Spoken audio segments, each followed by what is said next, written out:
Welcome back to another episode of Unplugged. She's damned if she does, and she's damned if she don't.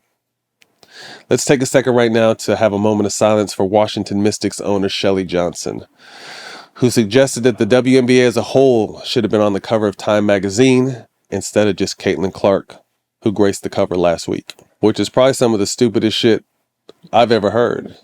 And that's no disrespect to the ladies in the league, and we'll get to that. But the Twitter community was quick to remind Sheila that a majority of their success as far as attendance came from the Caitlin Clark effect. Over 31% of the Mystics' entire attendance was in 2 games the Caitlin team played against the Mystics. The Sparks, the Aces, the Mystics, the Dream all moved games when Fever came in town because of the attention that Caitlin and her teammates have drawn that last season. Fever's jersey sales was up 1,000% and attendance was up 250%. And they had the largest attendance on average per year, just over 17,000 per game. Let me say this, Caitlin Clark deserves all the flowers. I think she took a lot of shit and a lot of skeptics coming into the league, as she should. Like, she had to really prove herself. Missed out on the Olympic opportunity, and really had a lot of hard knocks early on in the season where she was getting beat up and her teammates were just watching her. I think the camaraderie in that locker room grew and that team started playing together and made the playoffs, made a nice little run, and had a solid season. In the article, the Time article, Caitlin obviously accepted the honor, but also was quick to pay homage to the black women of the W's past who helped pave the way for herself today. So Caitlin is someone who has, if you look at it, done everything you're supposed to do and has been criticized along every step of the way. Again, she's damned if she does, and she's damned if she doesn't. While the NBA's ratings continue to drop over 30%, as they try to figure out who is going to fill the shoes of LeBron James, Kevin Durant, and Steph Curry, the WNBA has a golden goose sitting in their league and has gotten better, but has done everything to kind of discredit the momentum and eyeballs she's brought to this game. And I'm not saying her alone, because there's a lot of talented players. She is not the best player in the league. I think obviously that goes to AJ Wilson, who is a 3-time MVP, and there's a ton of other very talented players. But Caitlin has brought a ton of new opportunity, a ton of new eyeballs, and more money to the sport. So instead of downplaying the magnitude of who she is and what she's brought, enjoy the ride and take advantage of the ride and do everything you can do to show the fan base why they should have been watching before Caitlin came along. With that said, let me welcome to the show my guy, Trevor Ariza. Trev, thoughts on the impact that Caitlin has made on the WNBA? Man, first of all, she's unbelievable talent. You know, the things that she's doing is great in her own right. She's creating her own space, she's doing her own thing. But if we had to compare from what we've seen from the NBA, it would, in her effect, probably something similar to Larry Bird.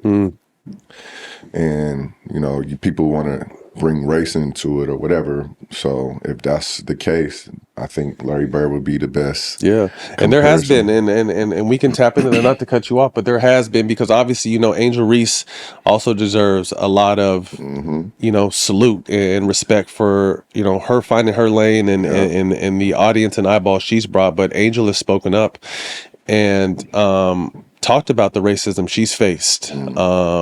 You know, and I think what's made this great, Trev, is their storyline started in college. Right. You know what I mean? When they played against each other in the national championship and Angel did her thing and held the ring finger up and got a bunch of shit, but it was just shit talking back and forth. Neither of them, you know, had hard feelings of that.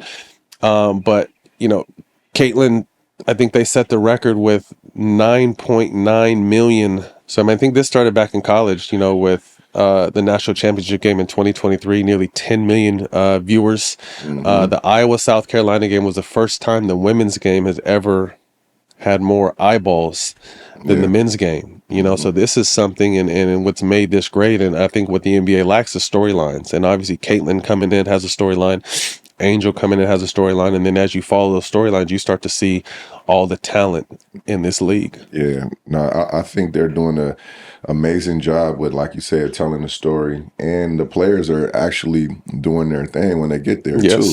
Like you mentioned, these couple of players, but Caitlin being the one that we're speaking about right now, she is kicking everybody's ass, really. Or I won't say kicking everybody's ass, but she's doing her thing. She's holding her as a rookie, and she's definitely holding her own. Her ability, I mean, you look at it, and it's similar to the Steph effect. You know what I mean? The ability to shoot the ball from anywhere is always gonna gain eyeballs, and I think obviously the W is taking a hit because the I wouldn't want to say lack, but just the athleticism isn't there like it is on the men's side. Although there are some women dunking now, but the ability to shoot that ball from deep has captured all basketball by storm. Well, she's you mentioned Steph, and it took Steph a couple of years to get to that point. And she's coming in doing it as a rookie, so her following, the machine of college, and everything that she's bringing to the game has been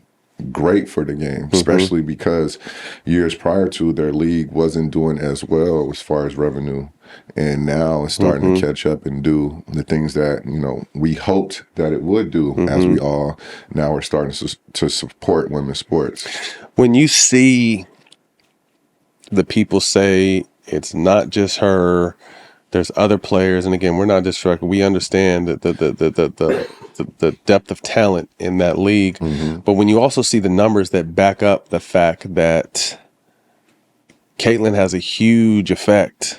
Caitlin Clark is responsible for nearly 27% of the WNBA's league-wide activity in 2024, including attendance. 1 in 6 tickets sold at the WNBA arena attributed to Caitlin Clark. TV viewership was up 30%. TV viewership was up 300% with Caitlin Clark. The league's merchandise sale jumped nearly 500%, with Caitlin Clark ranking number 1. I mean, obviously surrounded with all the hype and all the talent and all the hate. Do you see any similarities of when Caitlin come in the league to back when Bron? I think you were in college back then, right? Yeah, I was in college when Bron came into the league, but we're the same high school year. So Bron has been who he's been since high school. So, not as timing wise, no. And now that social media is like huge, I think it makes it really, really, really big. But that was like a legend because it was TV, right? Or newspaper. It was newspaper, so it's different. So I believe Bron's thing was a bit bigger because it's more like a legend. Old school, yeah.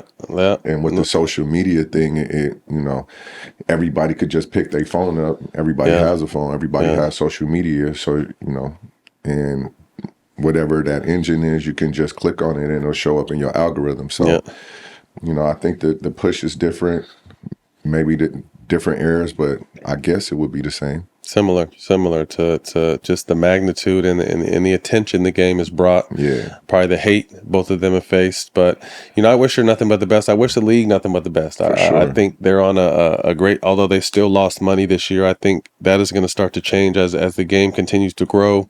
These players continue to get more attention. And obviously honoring the women that came before, the Cheryl Swoops, the Tina Thompsons, the Lisa Leslies, the Dawn Staleys, all these ladies that kind of helped put this women's game on the map professionally in the United States. And this is where the Angel Reeses and the Caitlin Clarks and, you look at the great Diana Taurasi, Asia Wilson, who just signed a nice big old deal with Nike. Congratulations. They continue to push the game to the next level, and you look at where the NBA was and now where the NBA is at now. And although everyone doesn't agree with the style of play, these guys have taken it to the next level as far as the business of basketball. Right. And I think that's what Caitlin will affect, is the business of women's basketball, man. So we wish them the best. Definitely excited to see these upcoming seasons and these women continue to do their thing. We had Keyon Dooling, one of your former teammates, on the show last week, and he just had a crazy interview overall. But his story about this NBA healthcare fraud that happened, and he had to sit down for a minute. We just saw, Glenn Davis, just sat down, and I think he's down for a little over 3 years. Let's take a look at this clip. A bunch of NBA brothers went down with the health insurance situation. Our brother Glenn Davis just sat down, and a few other people. But talk to us about how that came about across your plate, and why you chose to participate in it. Yeah. So, I try to be very clear on the fact that it was just a bad judgment. It was a mistake. It was greed. It was trying to, navigate in a wrong way. I didn't wait on God for opportunities, you know what I'm saying, to open up for me. I saw not even an opportunity. I won't call it an opportunity. I saw a lick, so to speak, right? Obviously, we had the supplemental benefits card. If you played long enough, you have a lot of money on that card. And that's supposed to be for, medical, dental, vision. Not only you, but your family. Yep, you and your family. And, if you don't use it, you lose it. And I saw it sitting there, and I saw, it's a brotherhood league or whatever. And I'm not pointing a finger at anybody, but I got exposed to it. Some cash was moving around doing that, and I decided to do it. And man, the worst decision I made in my entire life. And, I embrace it. I'm apologetic for it. And you know what I mean? Like, that's why I'm open to speaking about it, right? Because I don't want anybody else to put themselves in harm's way. I don't want anybody to bite that apple from that tree in any way, shape, or form. And so I decided to do it. And made that mistake, but I did my time for it. Did 18 months in federal custody, 10 months in, 6 months halfway house, 2 months home confinement, and I'm here, right? So Trev, we've heard the horror stories of back when we were in the league, and how older players have mismanaged money and not done well for themselves. And I think as the game has progressed, the business of basketball has grown. Financial literacy has grown, and now obviously the money these younger players are making, they have to find something to do with it, But our era was, I think, I don't want to say the last era, because I think every era is going to have a few people, but guys hit hard times. You've been someone who, under the radar, has been very active in investing and taking care of your money, and what am I resisting temptations. I'm not saying you haven't had fun, but you've been really smart with your money. What is some advice you would give to younger players or even older players that are on their way out that didn't really catch this wave of crazy money? Right. I guess the advice that I would give, again, everybody has their own lane. Everybody has their own things that they believe in or what they principled in. But no, it's the most important word. Even to your family, and that's the hardest no you ever have to say. For sure. Not just, you got to teach people exactly what money means and how to use it. I would guess. But, kind of, you don't have to impress nobody. Nobody is to be impressed. Anything that you want comes with hard work and how you treat people. Actually, money really doesn't really do anything. It's the relationships that you build and how you manage and take care of those relationships. I think you touched on something which is huge today is trying to impress people. Yeah. We live in a social media world where you see a lot of fake. The fake is real, and the fronting is real, and the bullshit is real, and people are chasing after something that's not even True, man. So, yeah, to all you guys, man, it was up and down. You know, my first handful of years, I spoke on this openly. Like, I was broke at the end of every summer. And it wasn't even that I was doing crazy shit. I just wasn't really making the money you think that shit is 48% off the rip, especially if you live in Cali. They're taking that shit. So it's not necessarily what you see. So, man, take care of your money, understand your money, make your money work for you. And yeah, like Trev said, one of the most important things is being able to say no. And that shit ain't easy. Trev, Zion. Word is trade talks are on the table for Zion. 6 year in New Orleans, has played under 30 games the last 3 seasons.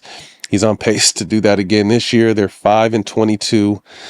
They were projected to win 46 games this year. Dyson Daniels was recently traded to the Atlanta Hawks, and he said that organization is cursed. I'm so happy I'm not there anymore. You played there. Thoughts on the organization, and is it time for Zion to just get a new start? And we're not saying that the organization is the reason why he's not playing, but sometimes people need a fresh start. It is probably time for a fresh start for him. You know, like you said, he hasn't played over 30 games in how long? 3 seasons? But it's crazy to think that this is year 6. Yeah, that's so half of his career he's played under 30 games, and you know, for competitors or people that love to play the game, which I'm sure he is, that's got to be frustrating for him. So a fresh start, fresh medical staff, fresh training staff, new people that you see every day, that could reignite something for him, because we expect a lot from him as fans, as, you know, colleagues of his. We expect him to, you know, to do great things in this league. And, you know, although we've had small sample sizes of what he can do, we expect more and for more games. How much of this is on him, though? Obviously, we can say, because, you know, Baron Davis played there nearly 20 years ago, and he said, you know, they don't care about winning or the health of their players. They're kind of like the JV team. They share the same resources as the Saints, and, you know, the Pelicans kind of get the leftovers. With that said, because I played for the Clippers when the Clippers were a dog shit organization. We used to practice at Southwest College, and we used to have to leave the back doors open so people wouldn't break in our cars. Like, there's the organization is supposed to set the tone, but when they don't set the tone, it's a different story. But how much is obviously him kind of really locking in and buying in? I mean, this offseason we saw he had slimmed up and looked like he was really in shape. But I mean, how much is on Zion to, bro, you got to get on the court and find a way to stay on that court. Right. He definitely has to take accountability of, you know, taking care of his body or using the resources that, you know, are available to him, especially the older players. When you see players like, you know, that have the bigger build, that's able to play for long periods of time. And then we got an anomaly in Bron, who's played forever, and he has played, you know, way over 30 games. Right. And, you know, high minutes. So, you know, he got to take responsibility and not using his resources and finding out what he needs to do to get himself better. And since I've been, you know, I've played in New Orleans for 2 seasons, and we used to play at the Hilario Center, which was trash. You know, it wasn't up to par for NBA standards, for sure. Nicely put. Yeah. So when I guess I was a part of the team that the owner lost the team, so we were owned. The team was owned by the NBA. Right. So yeah, the team has gone through some struggles and it's had some fucked up times. Yeah. But once the Benson family got a part of it, the stuff got better. You know, and the Benson family is a team that owns the Saints, right? Yeah. I'm not sure what's going on with them now, but you know, when I was there, I seen the transition. I hope so, man. Again, like you said, we've seen flashes of Zion's greatness. And, you know, the double-double machines and the records and the field goal percentages he was breaking, and we just haven't got to see enough of him. So we hope that he can either figure it out there.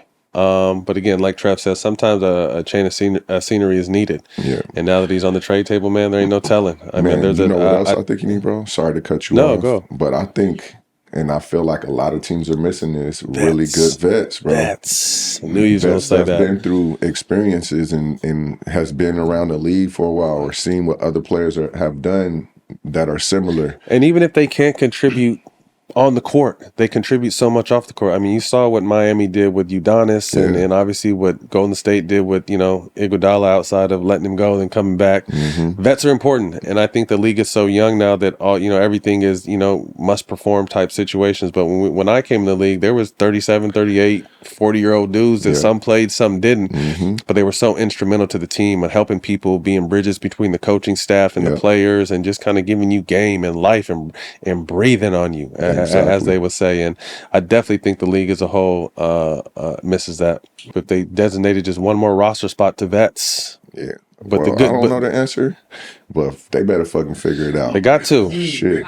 They got to. Yeah. They got to, man. The ratings are down. People, they think it's bad basketball. You have to jump on every streaming service to catch different games. It's just they make it hard to watch basketball and hard to like the game, right? I mean, I love the game. But I'm be honest, I really haven't really been paying attention that much this season. I'll start paying attention a little bit later. Obviously, I follow sports and I'll catch a game here and there, but I haven't really been locked in on it just because it's not exciting to me right now. What's the storyline? Yeah. What's the drama? What's the feel-good stories? Where are these things? Who's next? Who's next? Like who's gonna step out there? Is it Ant? Is it Ja? Is it Luka? Is it Tatum? Is it by committee? Like there's just so much unknown to a game we loved and a game that was so popping back when we played. It's crazy. I saw a stat. Did anyone else see it? Like since 2012, viewership is down like in the 40s, like 40% overall. Damn. Who's the villain? Back to the Committee is the shit. I was a villain. Right. Mount Rushmore League is the new shit. The shit that we loved and grew up with was by committee.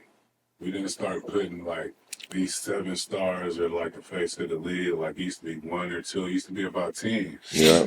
Bulls, Lakers, Celtics, and they had their individual personalities. Now I feel like it's more individual driven. Well, that's because I not to cut you off, I think it's because there is no stars or freedom to move. And I think Iman Shumpert spoke on this in someone's podcast the other day, and I don't know the exact words, I'm paraphrasing, but he said something to the effect that, that Bron, I don't know if he said ruin, but he's the first superstar, obviously, to jump to make other stars think it's okay. So to your point, it's not like you root for teams anymore because guys aren't there long enough to really root. There's a handful, you look at Steph, obviously, and Tatum on his, but stars are moving around, which is in some aspects cool, but in some aspects kind of lose your, I'm a Cavs fan because Bron's been there his whole career, or I'm a Laker fan because Kobe's been there his whole career, and so on and so forth. That you just don't really have that no more. Well, someone that'll be the number 1 pick, not this draft, but is it? Yeah, no, in 2 years. AJ Dybantsa, NIL, crazy bag, $7 million to go to BYU. He'll only be in school for probably 4 to 6 months. Trevor, I know you've seen him play, but thoughts on just, can you imagine going? Because you was only at UCLA for 1 year. Could you imagine for the 6 months you was at UCLA if they gave you $7 million to go there? Man, would you have made it? I for sure would have made it, but fuck. Man, that's a good point you bring up, because I guess it all just depends on what your goals are and what your focus is. In your circle. In your circle. And if your goal is to max out in the NIL, then, you're selling yourself short, especially if it's only for 1 year. If you have potential to be, make $7 million in 1 year, that means the potential of the player that you are. Crazy. You probably be making $1 billion. $50 or $60 million a year. Yeah, for sure. And again, when you look at how much money the players are making and where, the salary cap is going and where the max is going, players got a chance to make $700 million. Ooh. So that's the goal I would try to push to my kids that's in that space. I mean, as a father who has a son who is one of the top 10 juniors in the country, who I'm sure NIL is, how do you keep Taj? I mean, we've heard Gilbert Arenas speak on this and how he's kind of keeping the NIL away from Elijah and trying to keep that focus. Sometimes that's easier said than done. How have you been able to help Taj navigate, what this new basketball, because the stardom is starting so much earlier now, and obviously the money is pouring in now too. Mm-hmm. Well, as like Taj experiences journey, he's starting to experience more and more people pulling at him. Mm-hmm. My message is always going to be the same: shut everybody out, focus on your goals, focus on getting better every single day, only work on your game and work on and pay attention to school. Everything that you want will come with you putting the work in to what you're doing, the things that you love to do. You know, try to sharpen up on your tools and your skills to make yourself a better person. And by the time you look up, you don't even know what's going on. You already killing the game, doing things that you just love to do. But just pour into yourself, pour into the game, and everything else will take care of itself. Keep the first thing first. Yeah. If four guys that, and I think it was interesting what you said, max out in the NIL space, for these guys that don't have guidance and leadership. I didn't come from a family that had any money. Right. So, most of us came from that. So, can these kids keep the focus, the drive, and the dedication they need with no real guidance around them? You got to think, I remember getting the little $2,500 Pell Grant, $3,000 Pell Grant in Westwood, and you couldn't tell me nothing. Right. You know what I mean? So I couldn't imagine having $500,000, 1.2, 1.3 as a 17, 18, 19-year-old kid with no real guidance. Like, I wonder the long-term effects. Are we going to see a lot of burnouts? Are we going to see a lot of busts? Because everything that these kids are getting now, we had to fight for and didn't get to the league. If we got it before, we risked our whole careers. Right. Well, we've seen it with some players. I think Mikey was one of the first. Imani Bates.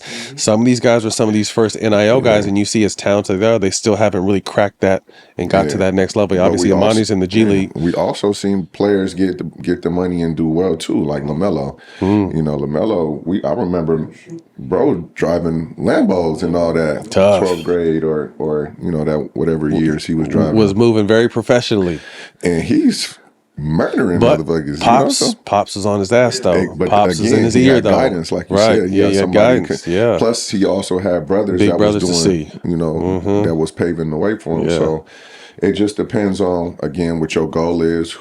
Who are you competing with? And like Dooling used to say, what's driving you? Yeah. Like, what is your driving force? I just wonder what the future of college basketball is going to be, because it used to be must-watch TV. March Madness used to be the shit, and it's still cool, but it's just not what it was because there's so many other avenues now for kids to be one and dones or go overseas for a year and get to the league. I think everyone's in such a hurry to get to the NBA when they're not necessarily ready. But on the flip side, I fault the NBA because it used to be a little bit of potential and a lot of talent. Now it's purely potential they draft off. Like they're drafting kids that are averaging 6 points and 5 rebounds in the top 10 now. Oh, they played overseas and there's certain, like, they haven't proven it yet. And I think everyone's in such a hurry to get there when they're not ready. And that's why I feel like, and I say this with all due respect because there's a ton of talent, I think this generation will be the biggest bust because a lot of these kids are going too early. And then they can use another year or two under their belt. You look at Bronny, and I'm not saying Bronny's going to be bust. We don't know what Bronny's going to be, but Bronny could have definitely benefited from another year at USC. Yeah. Or even 2. Imani Bates could have spent some more time, so it's just like, there's a lot of these kids that are so fast to get there, and the NBA is welcoming that. And then once you get there, you realize, like, oh shit, this is real. Yeah. And no one can hold my hand no more. Nah, no one definitely is holding your hand because everybody is professional. So everybody is competing for those spots. Yeah. And if the turnover is so fast, you're not getting a chance to actually get a chance to develop because potential only lasts for so long. And these young boys are, they're coming in really young with the young mentality. And once you come to a professional space, nobody is really holding your hand like that no more. They're going to let you fuck up until you fuck yourself up. Exactly. So just getting people around you in your corner that's going to keep you accountable to growing. And growth is uncomfortable all the time. So if you stay in a comfortable space, you're not really growing. Facts. Trev, man, we appreciate your time. Thanks for sir. stopping by, man. We'll catch up with you soon. For sure. Yep. Right now, I'd like to introduce Miss Bella Ivory. She's a teacher at Beverly Hills High School, her lawyer, Brad, and a concerned parent. They had an incident about a month ago now, 6 weeks ago. It's been a little bit over a month, yeah. A little bit over a month ago that I saw on social media when Trump was declared the next president. And it was probably leading up to it. This is just what I saw on social media. Kids were storming the halls with Trump flags and harassing, intimidating, shouting slurs and really kind of just running amok. And I saw it on social media. And I sent it to my assistant, and I was just like, I need to find this teacher. And shout out Farah. Within like 3 hours, she had found some information on her, and we connected. And I think the reason why this touched me was because, I've talked about it before on some of my shows. I faced a lot of racism in high school with the KKK, burning down bathrooms and hanging mannequins and swastikas. So I have a soft spot in my heart for situations like this. And when I saw this situation, I immediately wanted to connect and help any way possible. So we're here today to kind of let my audience know and put more light on what's been going on pretty much right under our nose. So Bella, I want to give you the floor and just kind of explain what's been going on that day, if there was stuff leading up to that, and currently what's going on. Well, leading up to it, it's been a problem. It was already a problem at the school. February 2022, I had students, with me being the only Black female teacher at the school, and it's been like that the whole time I've been there, since 2020. But in 22, I sent an email to the then principal, and I told him we have a diversity issue because the kids were coming to me. They were, disclosing things that was happening to them within the classrooms and just around campus. So it's been going on. It's been lingering for a while. It's just gotten progressively worse. Right. And leading up to the 5th of November, that's when the incident happened with me. And I had 7 other Black kids in the room with me. And I guess there was some type of Trump rallies or whatever going on campus. I was not privy to that information. I didn't know that was going on. So me and the 7 Black students were sitting in my classroom. Was this lunchtime or during class? Okay. It was during lunchtime. Okay. So we were sitting in, they were having lunch. And that's a pretty common thing. Like, we talked off camera that very few Black teachers there, but you're one of the ones they feel safe and comfortable with. So your room is kind of a hangout spot. Absolutely. Okay. And not just for the Black kids, but for all kids, but in general. But I started heading the BSU, which is Black Student Union, last year. So this was my second year doing it. So of course I've gotten a whole lot more close with those kids. So they came in, they had a little potluck the week before. I was not there. I was sick. They were telling me what happened. So during the potluck, while they were having their potluck, it was kids coming in, they came in, they bombarded their potluck, was taking their food. And so I told all the other students, okay, we're going to have a conversation. I'm going to close the room off and let's talk about it. And you guys tell me what happened. So I'll close the door. When my door is closed, all the way it locks. So we're in there talking, and all of a sudden, close to the end of lunch, we started hearing noise outside the door. And I was like, what's going on? So I ran to the door because where my desk is, I can't see the door. And there's a window in the door. Ran to the door, and I'm looking out the door, and I see a bunch of kids, a bunch of white faces outside the door. And they're just screaming, F Kamala, and someone banged on the door. That's what really, got me to get up and say, what's going on, after I heard the voices. Someone banged on the door. Then I heard someone try to open the door to come in. So I ran to the door to look what was going on. And it was just a bunch of kids, a mob of kids outside my door. And so the kids that was with me in the room, I did not realize that they came and ran behind me and was looking outside the door too. And so we heard another pound on the door. So I was holding tightly onto the handle of the door. And one of the girls said, Miss Bella, please don't open the door. So when I turned around, I saw the kids behind me. And I said, okay. I said, I'm not going to open the door. Don't worry. And she yells out, oh my gosh, they look like KKK. And I said, don't worry, I'm not going to open the door. And so the kids start walking. And I'm looking out the door. I'm like, what is going on? I saw a teacher. I saw security guards. And at the end, behind the mob of kids, I saw the principal. So I'm like, what in the world is going on here? So after that happened, if you see the footage, the camera footage, because there's a camera, a security camera right above my door. I waited for a minute. I opened the door for a second. I looked out. I closed the door again because the kids were like, please don't open the door. I said, you guys are gone. I'm going to go outside. Let me see what's going on. So I went outside. There was another student out there, and he was recording. I asked him, I said, did you see what happened? He said, I recorded it. He said, do you want to see? I said, yeah. I said, can you send that to me? And so that's what happened that day. So you saw a teacher, you saw security, you saw the principal behind the kids. You've obviously taking your issues up with the school, and you've spoken to administration and kind of, said what you've been seeing and feeling, and how's that been met? There was nothing. It was dead silence from 2022 up until the school year. So nobody approached me. Nobody said anything about it. I said something about it again, actually, last year, at the beginning of the school year last year. I actually first told him I brought it to the attention of the district the following year. Last year, at the beginning of last school year. Still nothing. So these aren't necessarily isolated incidents. This kind of seems like just the environment you're in. I mean, we were talking before, and one of my producers, his son has faced this, and he's been talking to us in a group, and I learned like there's nigger passes. Like they go around asking black children, can I have a nigger pass? And most of them kind of unreally knowing what it is or not wanting to stir stuff up, kind of nod the head, and now these white kids and Persian kids are freely just saying nigger anywhere. There's swastikas found in the bathroom, and Well, it was a swastika on my desk. a swastika on your desk. On one of, not my desk, but one of the Desk in your classroom? Yeah, one of the cutting tables in my classroom.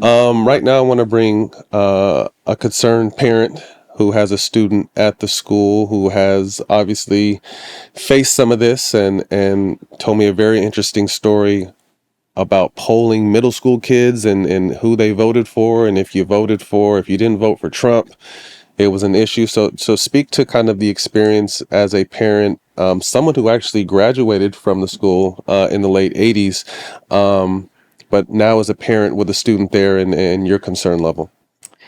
So at the middle school, it has been brought to our attention that kids were polling as they were coming to school after election to see who voted for Trump. And if you said anything other than Trump, the kids were hit, kicked, slapped. They were basically assaulted. Some kids, in fear of seeing what happened to the other kids, lied so that they wouldn't get hit.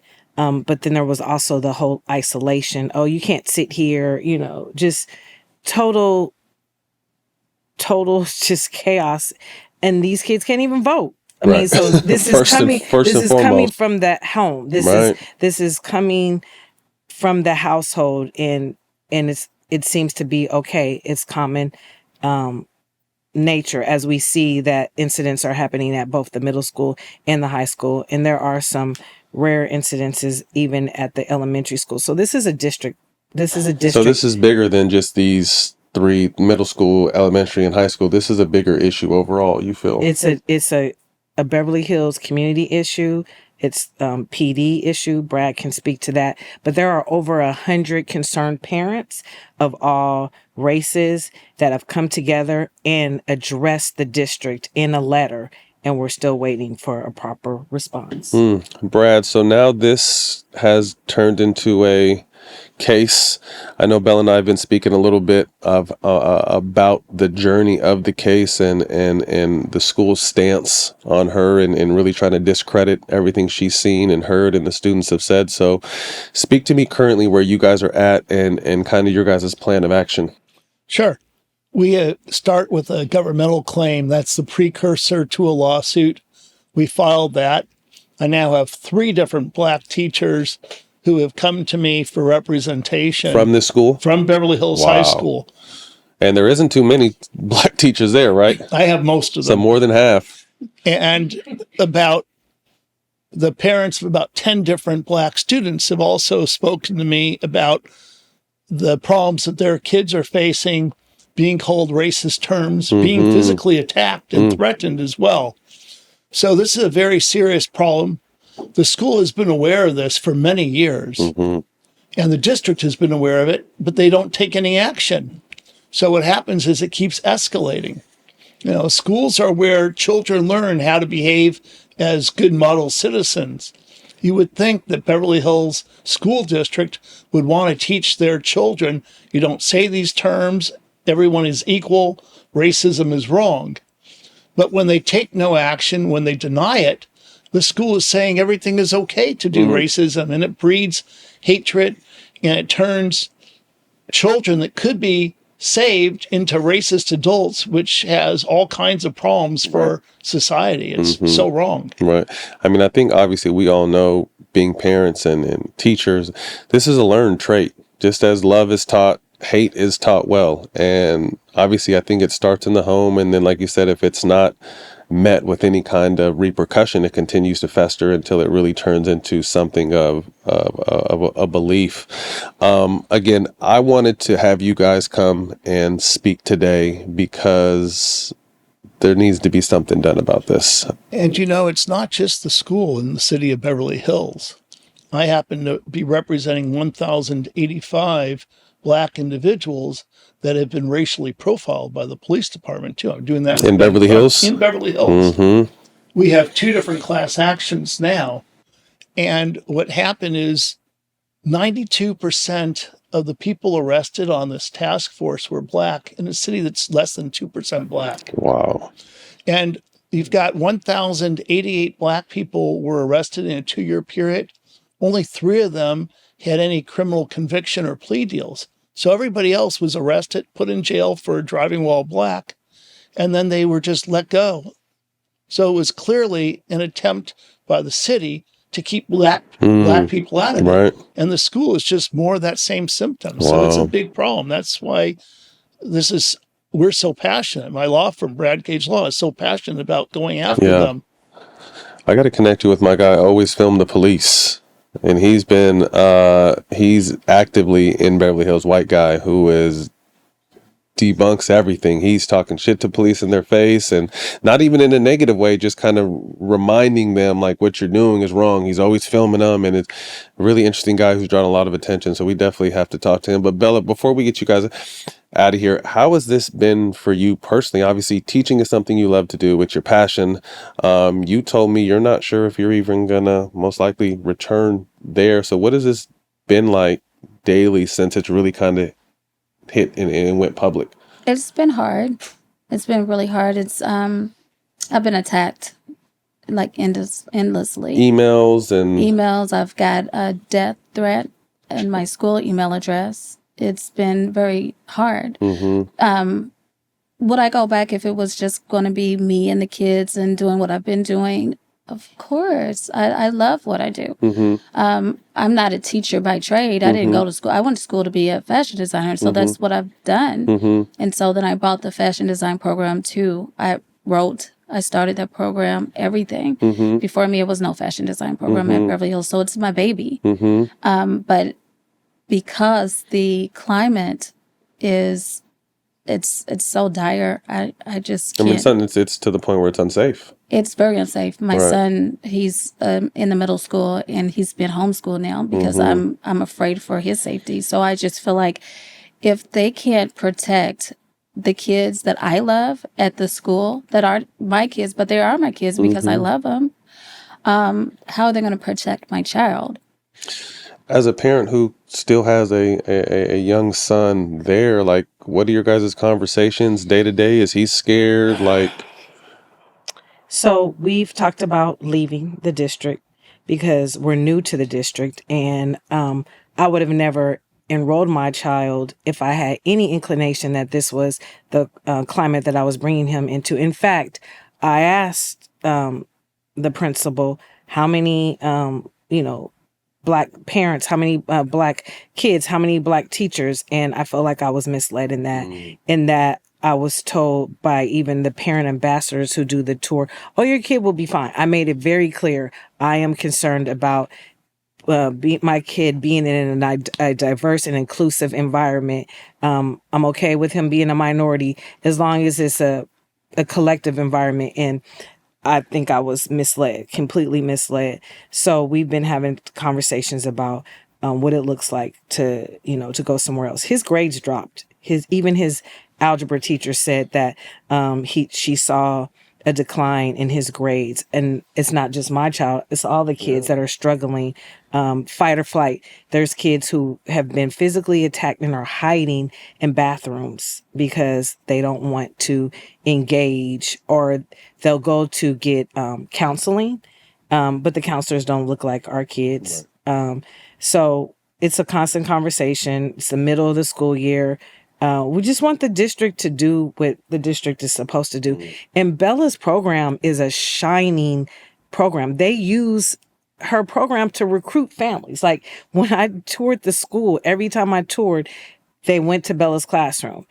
She has a capstone program. And so I feel like they need to do more to protect her and to protect her program. It's just bad. You don't want to be here, but then you're also like, if I don't stay and fight for a change, what's going to continue? So maybe this is why we're here, to make a change. Yeah, well, like I said, that's why I stepped in, was to help make a change, bring more attention to it. I've already talked to Tamika Mowry. I know her name's have been mentioned in this, so I'm going to reach out to Angela Rye and any other activists or just concerned parent. It's not just about black and brown. It's about everybody, because this is an environment that our children are living in. So I'm going to definitely keep you guys updated on what's going on. Get the NAACP involved and really just go up there and kind of see what we can do. I know you guys had a gathering last week, or was it 2 weeks ago? Yeah, press conference. With the NAACP. We had some of the white students trying to heckle us at the event.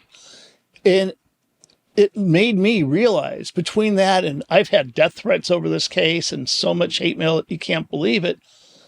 It makes me realize how widespread this problem is. I feel so bad for Bella and my other clients that I represent, because these are good people that deserve to be treated well, and they're only going through this because they're black. And, it's offensive to me.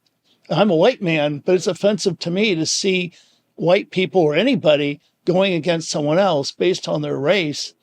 And that's why this is so important. I want to bring this darkness out into the light and sort of help to eliminate it so that other folks don't have to put up with what we're seeing here right now.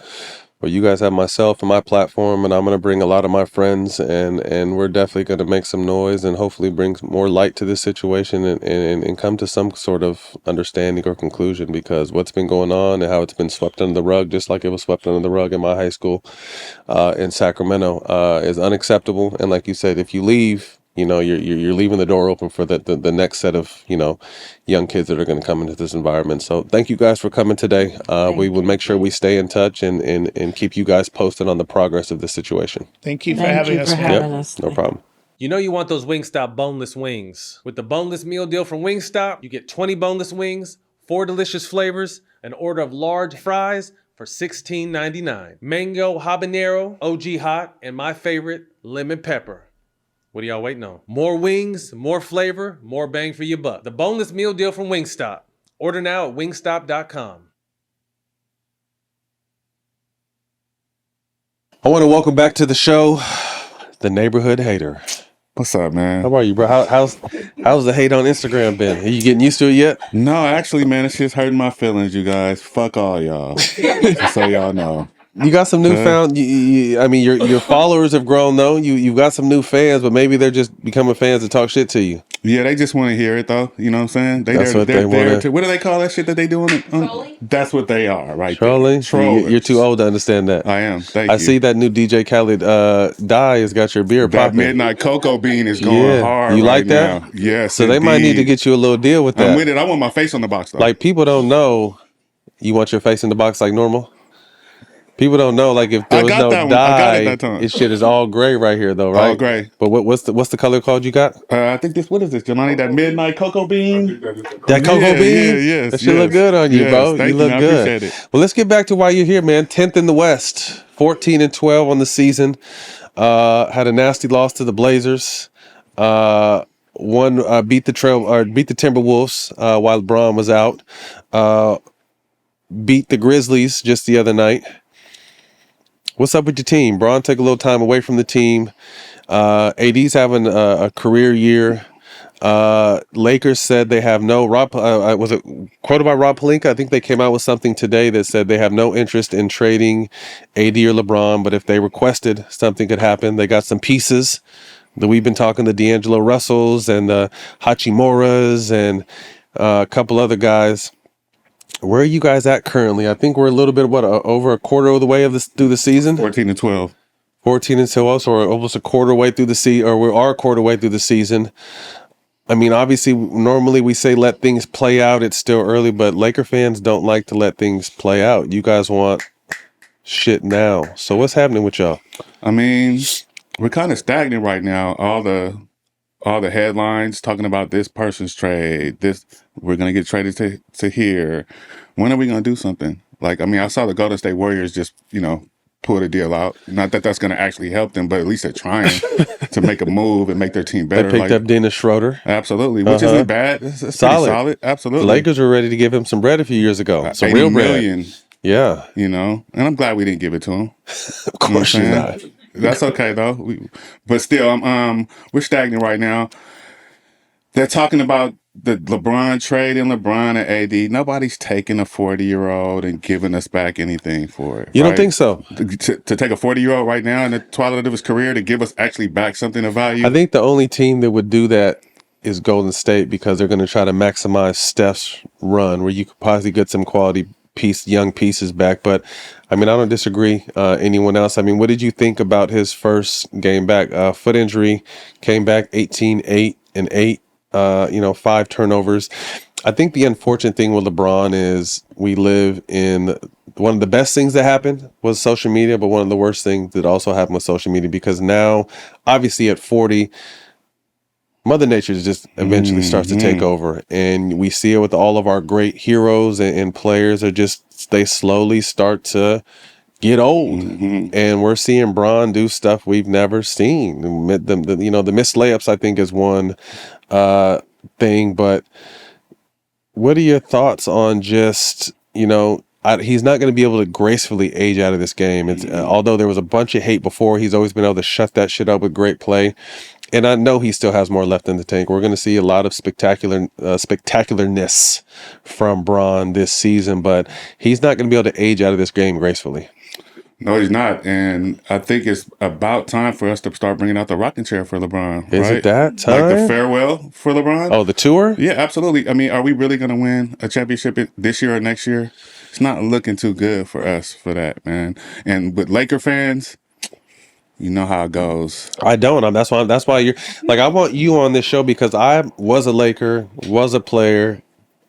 Think from the fan perspective, was also think from a basketball player's perspective, but also think from a business perspective.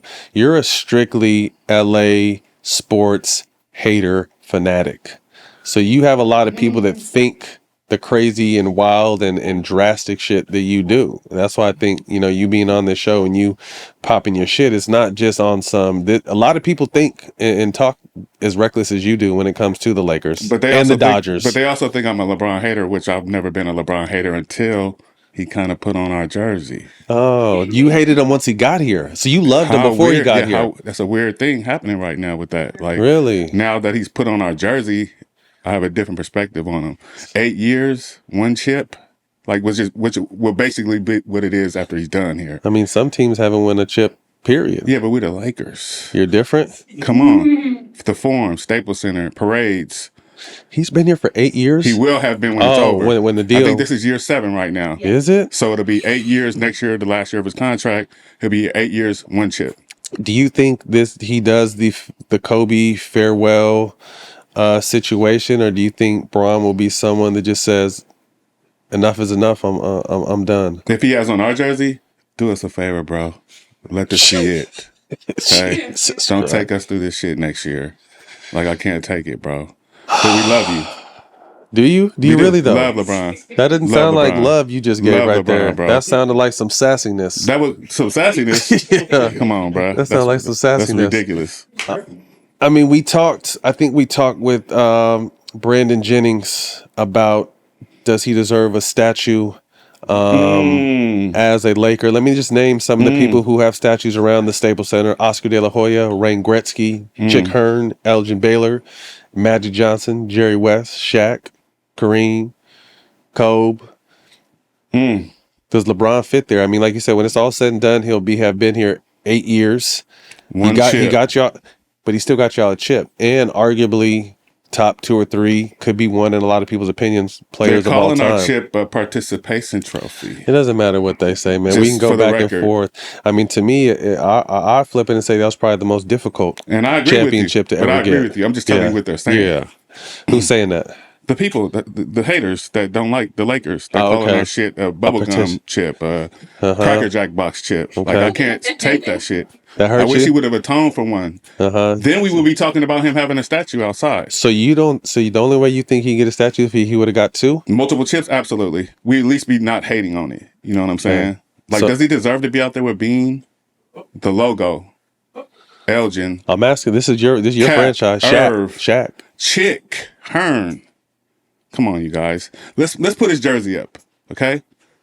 Let's have a Bible night for him. Bobblehead night for him. You said Give him a free parking spot. jersey in the rafters, Yeah, bobblehead, and he night, has free parking spot, VIP parking forever. So no statue. No chance, bro. I'm sorry, Brian, but no. But you're gonna get 2. Cleveland and Miami, they got you set up already. Damn, they got you. So the Lakers will not be unveiling LeBron's statue in the next 20 years. Unless he wins us a chip, man. And I'm not saying it can't happen this year. You're sounding like it can't, though. But I mean, like you sound hurt right it'll take now. a miracle, and I am, bro. There's a little bit of like, am. if we keep talking, I might see a tear fall. I am, and you will, man. And then I'll see the beard dye drip onto your sweater. The moms like that, though. Yeah, I told you, bro. If you just were Captain Graybeard, you'd have so many of these older cougars. I have them, and I make them feel like cougars now. Mountain lions. I'm making them feel like cougars now, even though we're the same age. You dig what I'm saying? Well, if she's the same age as you, she's close to mountain lion, like cougar, then mountain lion. I'm still on, though. He's definitely still cracking. Yeah, I'm still cracking, so that's all that matters. Like you said, put your face on the box or in it box, whatever it takes. Hey, bro, one of the hottest topics of late has been Travis Hunter. And not his play, but his fiance. It's tough because he's been such a spectacular player, winning several awards, obviously taking home the Heisman, and salute for that. But all this outside noise getting in the middle of his relationship with his lady, but that's what happens. You know, people say he's too young, he's 20, we shouldn't be talking about this, but it's out there, it's a topic. I think it was on ESPN today. It's everywhere. What have been your thoughts on just kind of the dynamic between him and his fiance overshadowing the praise he should be getting for a great season he's had? It's sad because he's a one-in-a-lifetime talent. Oh, man, he's so talented. Like, he's on some different shit out there. Yep. I hate to see a relationship bring that to an end or a close or even have any effect on it at all because he hasn't even gotten drafted yet. Yep. Like, he hasn't played one down in the NFL. Be a top 3 pick. And you know what we always talk about? I think until you're 24 years old, you should be out there doing your thing anyway. And I'm not saying that you shouldn't be out of your relationship, but still, your first it's love. It's just tough. I mean, I think what I saw was, obviously they've been together for 5 years. Even if she had been the picture perfect image of a girlfriend and done everything right, or fiance, everything right, being a top pick and going into the NFL or the NBA married or engaged is a tough hill to climb. And we don't even need to get into the 80% failure rate of relationships. When it comes to that, but it's probably even higher when you're younger. You know, there's just some shit. He's gonna be a top 2 or 3 pick, maybe number 1. A lot of shit is coming his way, and it's gonna take a really strong woman to be able to hold that down. And we've seen situations where into women's credit, all women got fucking attitudes. Period. You know what I mean? So she's not even out of pocket for what's been going on because we don't really necessarily know the dynamic. But my whole thing is just like, and I don't even want to say this because we're older and we've been there, but you're almost setting yourself up for failure when you go into the NFL or the NBA at late teens or early 20s married. Well, what will the Christians have to say? The Christians? The Christians have the same divorce rate. Yeah, I think I don't think any ethnicity is immune to this professional sports life and getting in there and just the crazy shit you're gonna see. That baby daddy life is crazy though. Oh, it's expensive. So it's expensive, and I don't want him to have to deal with that. But he has to go through it. Dude is early 20s. Well, I think that's the best. The best lesson is experience. Absolutely. And you can tell. And we've all been in relationships where you can't tell me if I'm in love. You can't tell me shit. And I've never told you shit. You haven't. Never once. But you can't. A young man, you can't tell him nothing about his lady. And it's going to make them, I'm sure this drama has hopefully drawn them closer. You know, but when you see him having to explain and then her trying to get out and explain and start crying, it's just hard. And I feel bad because they are such babies. But I think they're going to have to take this head on and try and experience this and hopefully wish them the best. I hope this shit doesn't like mess with his draft status. I don't think he's too good. Yeah, I think he's too good for this to mess with his draft side. But to me, it's the mental side of it. You know, what are guys, you know, a lot of bad games, injuries, a lot of shit has gone on because you're not fully focused on that field or that court or that diamond. So I'm not saying that's going to be the issue, but it's just, we've talked to guys, we've been a part of that shit and known that when that home life gets rocky, you know, our game is mental. Once you get to the top, it's 90% mental. So to be able to keep his mental focus, but I mean, I wish you the best. I wish, you know, you and your fiance the best, and you know, a happy journey. It's just going to be tough, bro. And make sure, you know, you're not afraid to reach out and lean. I mean, you got one of the person to give you the most game in Coach Prime, and I'm sure he's already done that. But there's going to be times during this journey where you're going to need to reach out to somebody and really lean on how to figure and navigate this shit out. And I hope you do that because we all want to see the best for you and we all want to see the best of you. So we definitely looking forward, man. Congratulations on the Heisman. Good luck in your guys' bowl game, man. And we can't wait to see where you land draft day, bro. He deserves to be the number one pick. Him or Shador? Yeah, 1 and 2 for sure. Him or Shador? For sure. Up there. I'm excited. So, Matt, man, what advice would you give Travis, man, to resolve this situation? Well, Geno, bro? I'm the last motherfucker that should be giving any relationship advice. If I'm just being honest with you, I'm not necessarily give you a relationship. I could just give you some OG. I'm about to be 45 advices. This shit's gonna be tough. It's tough when you're single. It's tough when you got a girl. But when you're married, going into this space, it's very tough, and it takes two understanding, committed people to make it hopefully work. You know, so just the numbers are stacked, but you think the numbers have always been stacked against this kid, you know, and for him to be here now and be winning the Heisman and being one of the most electric college players we've ever seen, and we hopefully that translates to the NFL. But yeah, I'm probably the last person to really be given relationship advice. I just wish you the best, bro, and make sure you reach out to people if you need help, because sometimes that shit get heavy.